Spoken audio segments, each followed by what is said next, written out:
FIFA club ലോകകപ്പ് football pre ക്വാർട്ടറിൽ നിന്ന് ഇന്റർ മയാമി PSG സൂപ്പർ പോരാട്ടം. രാത്രി 9:30-ക്കാണ് മത്സരം. നാളെ പുലർച്ചെ 1:30 നടക്കുന്ന രണ്ടാം മത്സരത്തിൽ ബയേൺ മ്യൂണിക്ക് ഫ്ലമംഗോയെ നേരിടും.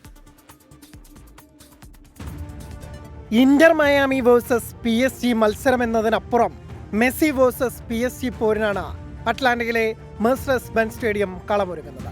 ഇന്റർ മയാമിയുടെ എല്ലാമായ മെസ്സി തന്റെ പഴയ ക്ലബിനെതിരെ ചില കണക്കുകൾ തീർക്കാനിറങ്ങുന്നു. ബാഴ്സലോണയിൽ നിന്ന് PSG-യിലെത്തിയ മെസ്സി അവിടുത്തെ ആരാധകർക്ക് അനഭിനന്ദനാകുന്നത് അർജന്റീന ഫ്രാൻസിനെ തോൽപ്പിച്ച ലോകകപ്പ് നേടിയതോടെ.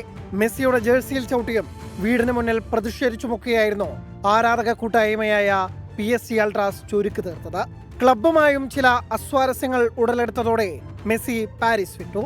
പിന്നെ ചേക്കേറിയ ഇന്റർ മയാമിയിൽ മെസ്സി ദൈവതുല്യനാണ്. സ്വപ്നം കാണുന്നതിനപ്പുറം അവർക്കെല്ലാം നേടിക്കൊടുത്തവൻ. ഇതിനാൽ യൂറോപ്യൻ ചാമ്പ്യന്മാർക്കെതിരായ മത്സരം വെറുതെ കളിച്ചങ്ങ് പോകാൻ ഇന്റർ മയാമിക്കാവില്ല. അതേസമയം യുവേഫ ചാമ്പ്യൻസ് ലീഗിന് പിന്നാലെ ഫിഫ ക്ലബ്ബ് ലോകകപ്പ് കൂടി നേടാമെന്ന പ്രതീക്ഷയിലാണ് താരനിബിഡമായ PSG. മറ്റൊരു മത്സരത്തിൽ ജർമ്മൻ വമ്പന്മാരായ ബയേൺ മ്യൂണിക് ബ്രസീലിയൻ ക്ലബ്ബ് ഫ്ലമംഗോയെ നേരിടും. ബെൻഫിക്കയ്ക്കെതിരെ പിഴച്ചെങ്കിലും ഫ്ലമംഗോയെ തകർത്ത ജർമ്മൻ വീര്യം കാണിക്കാമെന്ന പ്രതീക്ഷയിലാണ് ബയേൺ. അതേസമയം ചെൽസിക്ക് പിന്നാലെ മറ്റൊരു യൂറോപ്യൻ ടീമിനെ കൂടി അട്ടിമറിക്കാമെന്ന ചിന്തയിലാണ് ഫ്ലമംഗോ. Sports desk 24.